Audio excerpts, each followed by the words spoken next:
Have you ever looked at a work of art and realized that there was a connection between the art and a book which you've read? And that the characters in the art might be the characters that are in the book? My name is Ruth Dwyer. I'm an art historian, and that's what happened when I looked very closely at the mosaics of San Vitale in Ravenna, Italy. Armed with a camera and a copy of Boethius's Consolation of Philosophy, wonderful discoveries were made. All conclusions are my own. Ravenna, Italy is the location of some of the most famous mosaics in the world, present in a number of religious buildings across the city and into the neighboring town of Classa.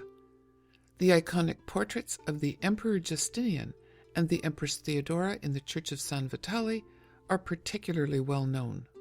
The mosaics were made in the 540s, during the tenure of Bishop Maximianus. There are a number of layers of meaning to these mosaics, and we will be examining one narrative cycle never before discussed.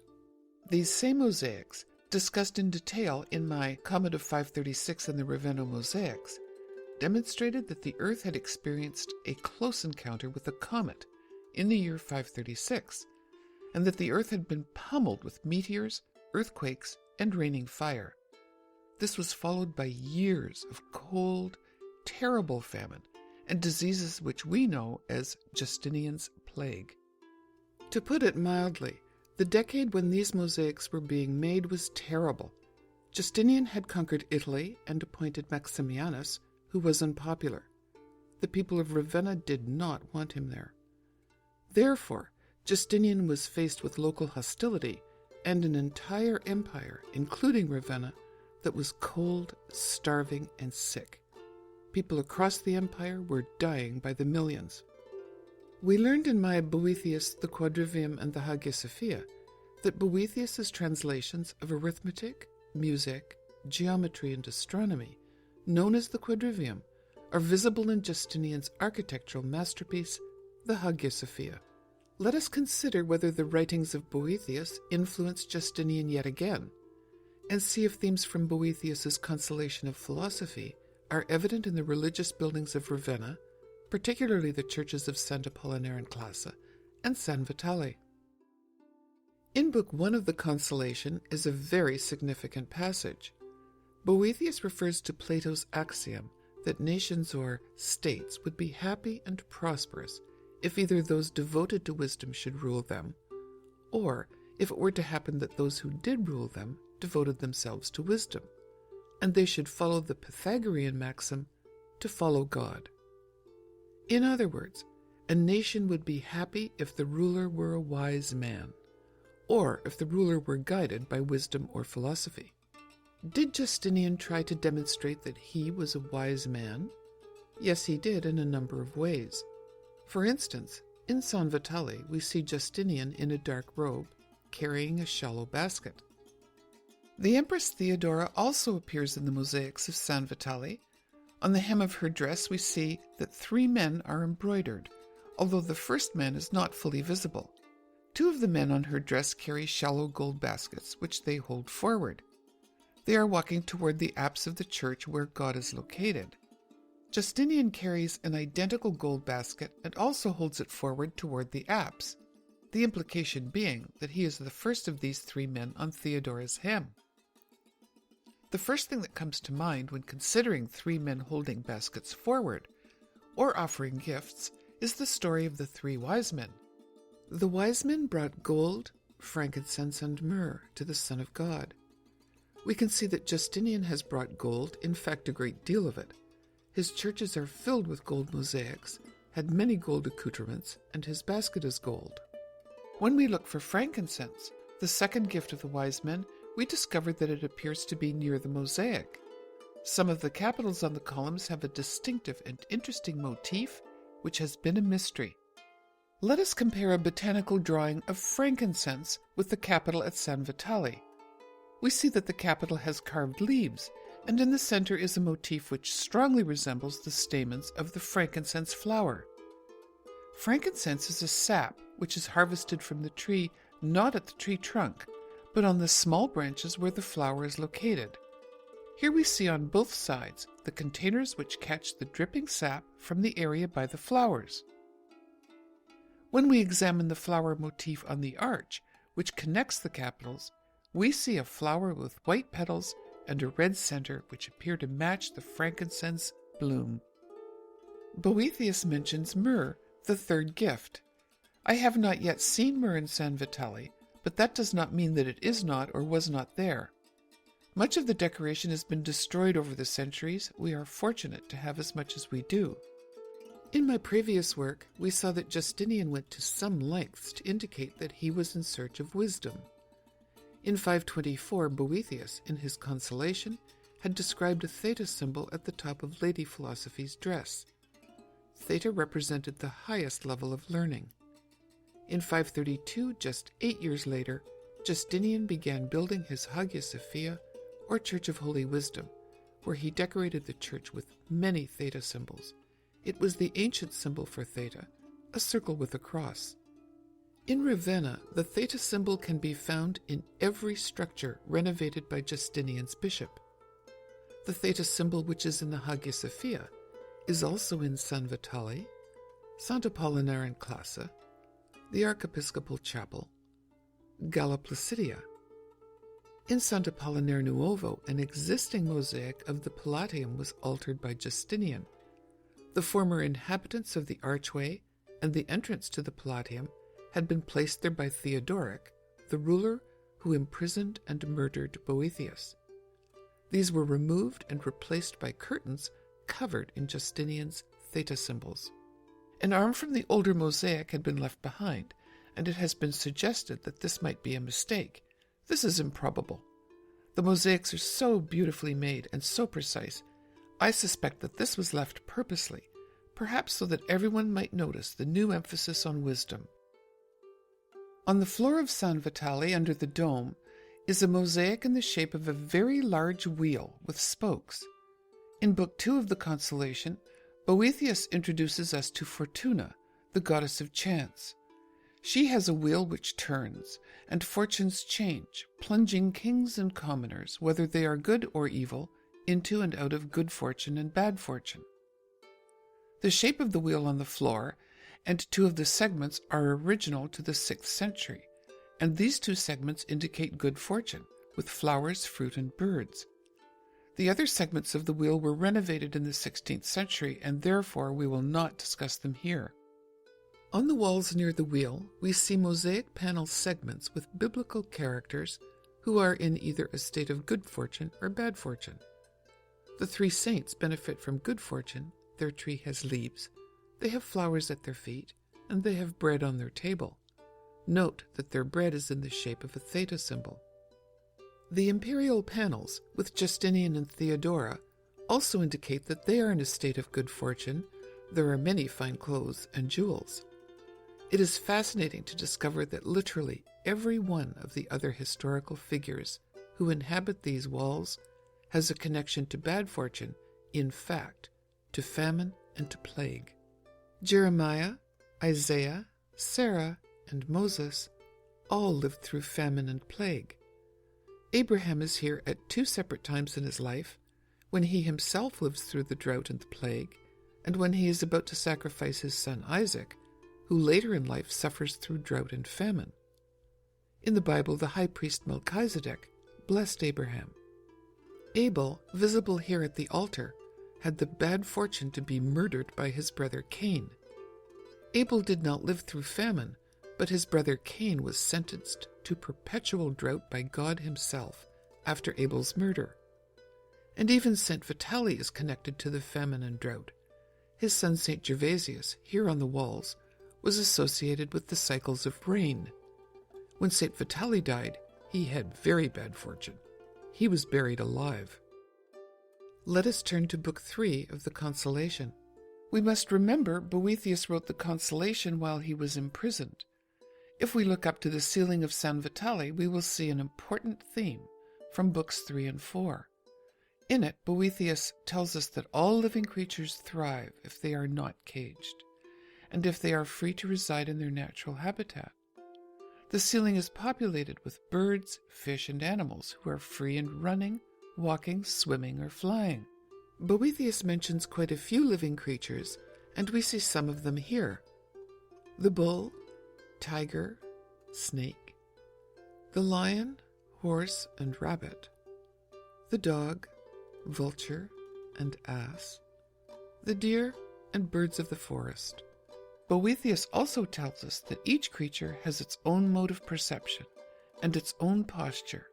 We see many postures here: pecking, looking over the shoulder, leaping, and so on.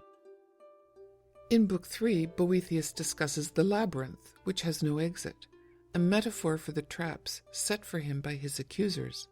In the 6th century, labyrinths were often designed as squares or rectangles, and we see these at Galla Placidia and San Vitale. They are made to appear three-dimensional, as if someone could actually walk inside them.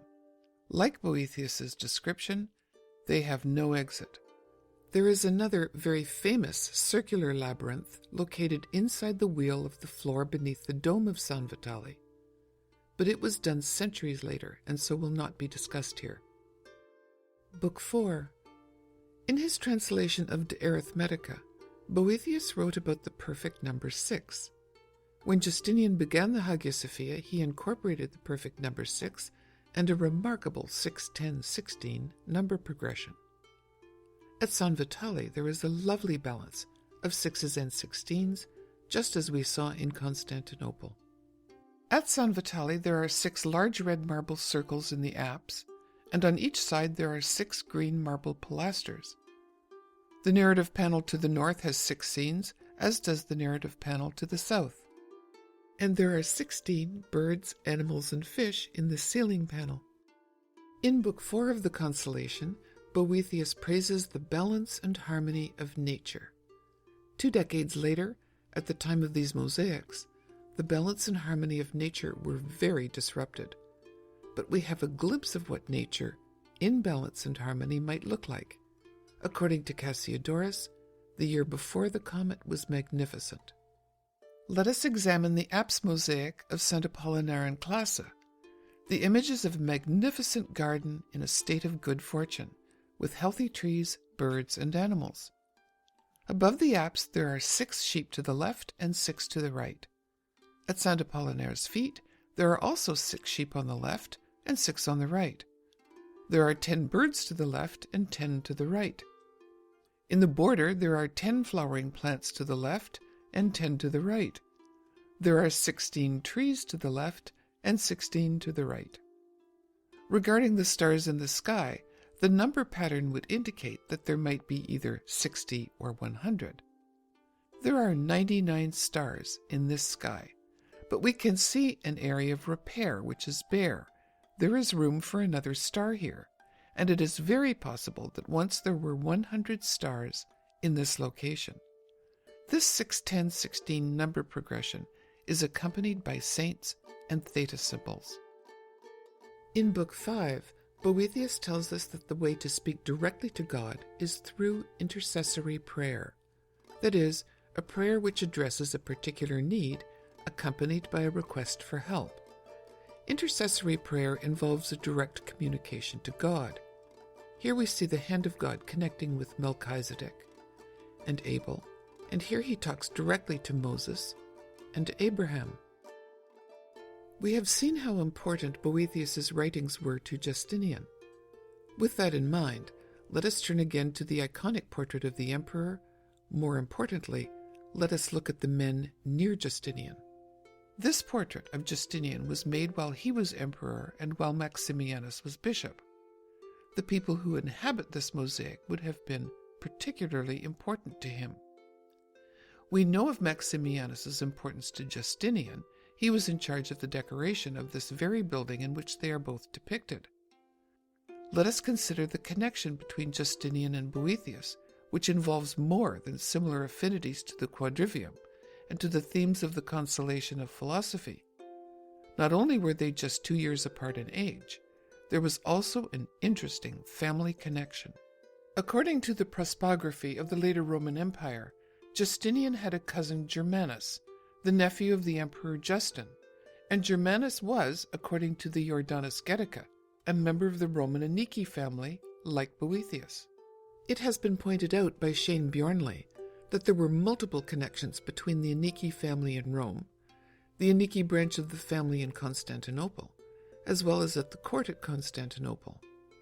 Boethius's adoptive father, Symmachus, who had been consul, even owned property in Constantinople until it was destroyed in the Nika riots of 532.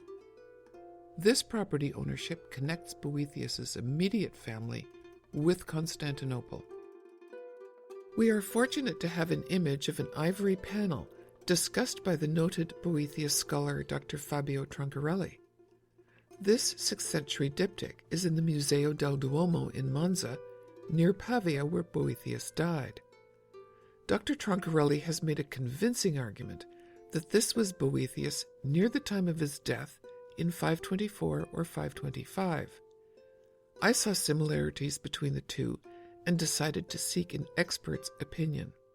In order to compare the two images, one in mosaic and the other in ivory, I contacted the University of Toronto. Geneviève Malta-Lapointe is a specialist in craniofacial morphology for the purpose of identification through forensic facial reconstruction. She compared the two portraits. There are striking similarities. Indeed, she has said that the match between the two portraits is good, and they seem to be the same person. Here are the comparisons. Let us begin with the eyes. Each man has a prominent brow ridge and an area at the brow that could be a fatty pad. The creases where the eyebrows meet the nose, also known as frown lines, match. Both have eyes which are deeply set. Malta-Lapointe measured the exocanthion, endocanthion, or lateral and medial corners of the eyes of each portrait. The measurements are very close. The area which connects the upper lip with the base of the nose is known as the philtrum. In both portraits, it is deep. Both have a thin upper lip with widely spaced upper points, which are known as the crista philtri. Malta-Lapointe pointed out that the distance between the crista philtri, the upper points of the lips, was unusually large in both, and she measured them as well as the chilion to chilion, the distance between the corners of the mouth. According to Malta-Lapointe, the index is the distance between the two crista philtri divided by the width of the mouth. It shows how wide the crista philtri is compared to the width of the mouth as a whole.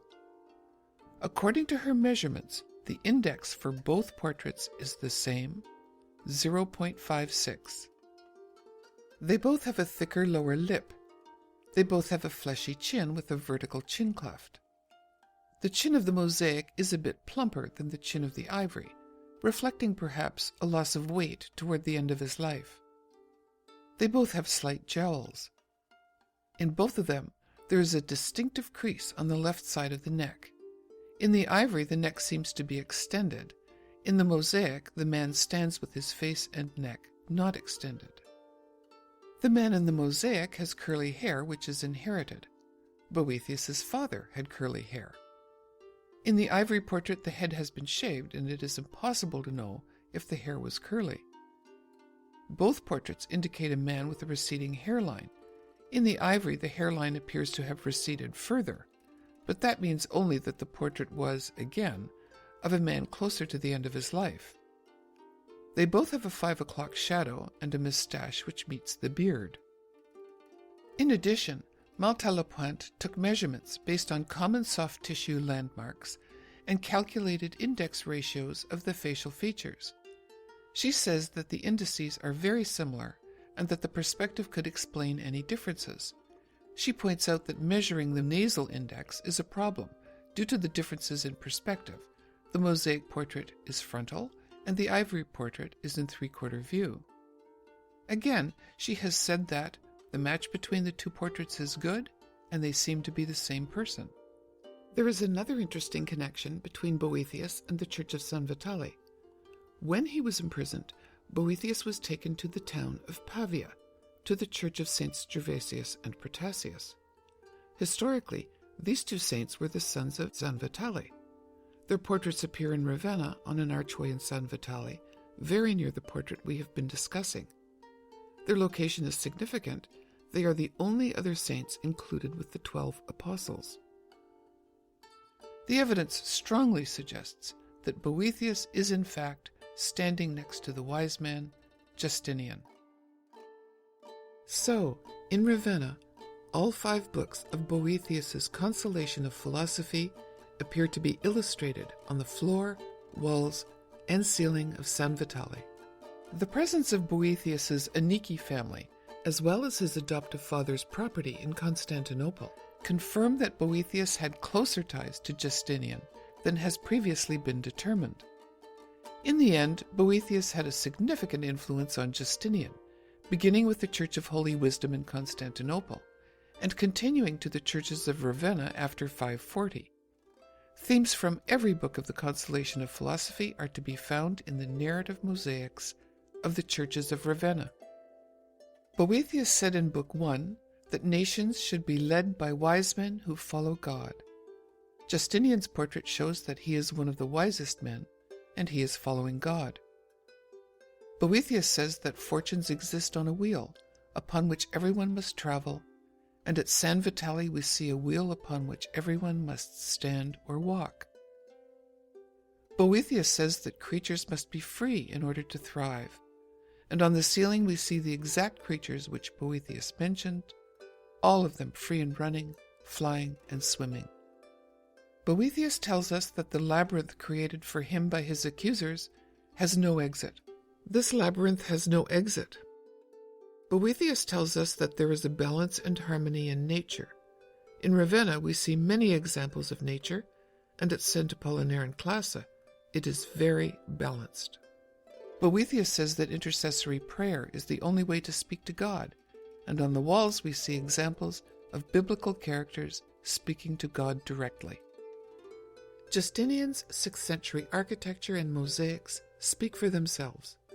They show us that Justinian took every opportunity to demonstrate that he was guided by wisdom, particularly Pythagorean wisdom. Boethius was a Pythagorean. The evidence of Boethius's influence in these works is, in their original 6th century state, before our very eyes. Boethius's Lady Philosophy had a dress with the theta symbol, demonstrating wisdom, and that symbol, dating from the days of Pythagoras, is evident in every structure we have investigated. Given that we see evidence of Boethius's influence in the significant buildings of Justinian's empire in Constantinople and Ravenna, and given the connections between Boethius's family and Constantinople, and given the strong physical resemblance between the image of the man next to Justinian and the ivory diptych, it is reasonable to conclude that the man next to Justinian in Ravenna is Boethius. What conclusions can we reach? That by being depicted as a wise man who ruled and followed God, Justinian was adhering to theories of Pythagoras and Plato via Boethius, and that the philosopher and scholar who helped him explain these things to the population was none other than Boethius himself. These mosaics speak to us from the 6th century, at a time when Justinian was still alive and Boethius's Consolation of Philosophy had been written only 20 years earlier. These mosaics link the Emperor Justinian and Boethius. The mosaic portrait can be viewed as a homage to Boethius, or perhaps as an ode, for Justinian would not have been able to present himself or his accomplishments in such a flattering light without Boethius's influence. Is it any wonder that themes from Boethius's Consolation of Philosophy provided the inspiration for this narrative cycle? And is it any wonder that Justinian would honor the philosopher in such an important manner?